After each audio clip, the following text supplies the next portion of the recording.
Islamabad high court के सामने आमना मलिक और सलमा रियाज की तरफ से एक वोटर की तरफ से सेक्शन 215 जो इलेक्शन कमीशन को सिंबल लेने का इख्तियार गया है उसकी वारीज़ को चैलेंज किया गया था। रूल 94 को भी चैलेंज किया गया था और इसमें वफाकी हुकूमत ने और इलेक्शन कमीशन ने जवाब जमा करा दिया। मैंने कहा जी जवाब मेरी फेवर में। ये कहते हैं कि मेरा इख्तियार नहीं है, मेरा लोकस स्टैंडाई नहीं है, मैं वोटर हूँ और मैं पहले दिन से ही सारे मामले को देखता आया हूँ। मैंने अदालत के सामने आज रखा कि इलेक्शन कमीशन अपना आईनी किरदार अदा नहीं कर रहा।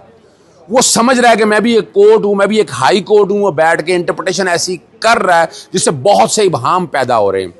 सबसे पहली बात मैंने अदालत के सामने रखी कि जब पार्टी का सिंबल ले लिया गया, कागजात नामजदगी दाखिल कराए, उसमें PTI लिखा गया और सर्टिफिकेट भी दिया गया PTI का, लेकिन इलेक्शन कमीशन ने उनको बैठ का टिकट नहीं दिया। यह सुप्रीम कोर्ट के सामने मामला, मेरा ये मामला है नहीं, लेकिन ये मैं बताना चाहता हूँ कि इस बात के कि पाकिस्तान तहरीक इंसाफ को PTI को कम अज़ कम आप पार्टी तो तस्लीम करें। उसके हवाले से एक पिटीशन फाइल हुई लाहौर हाई कोर्ट में, उसमें कहा गया कि आप सिंबल नहीं दे रहे ना दें, लेकिन आप पाकिस्तान तहरीक इंसाफ तो लिखने दें ना। Lahore high court election commission और इलेक्शन कमीशन ने आइन की तशरीह कर दी। उसने कहा नहीं भाई, ना आपको सिंबल मिल सकता है, ना आप पार्टी लिख सकते हैं, फॉर्म 33 में नहीं आ सकता।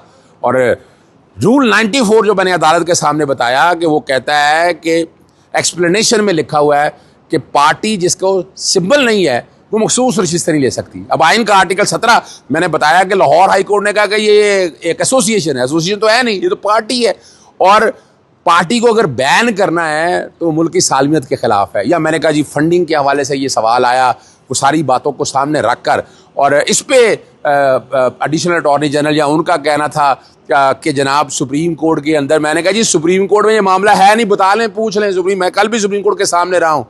ना लाहौर हाई कोर्ट ने ना पेशावर हाई कोर्ट ने वायरीज वाले मामले को देखा नहीं है। और वैसे भी हाई कोर्ट का अपना इख्तियार है, आइन की तशरीह करना, जुडिशल रिव्यू का इख्तियार इनके पास है। और आज जो मुल्क यहाँ खड़ा है बुनियादी तौर पर इलेक्शन कमीशन की वजह से है। इलेक्शन कमीशन अगर आइन और कानून के मुताबिक किरदार अदा करता तो ये ना होता।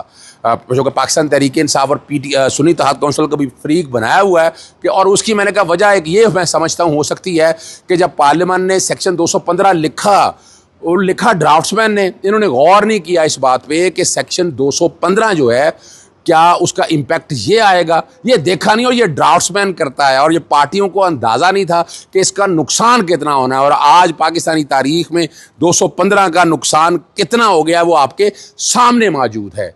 और advocate general Sindh, advocate general Punjab की तरफ से कहा कि वो भी इसमें आना चाहते हैं।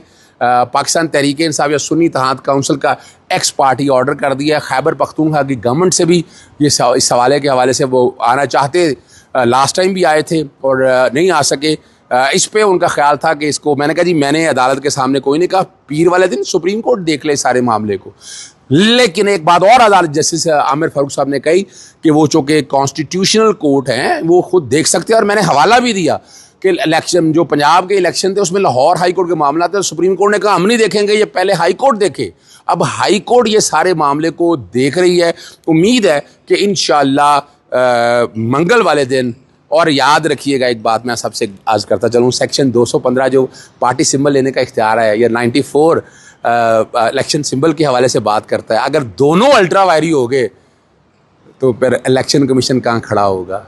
फिर पाकिस्तान तहरीक इंसाफ को एक जमात के तौर पर मानना पड़ेगा। वो मान रही है। इंशाअल्लाह उम्मीद है कि आने वाले मंगल को इस केस की मज़ीद समाअत होगी।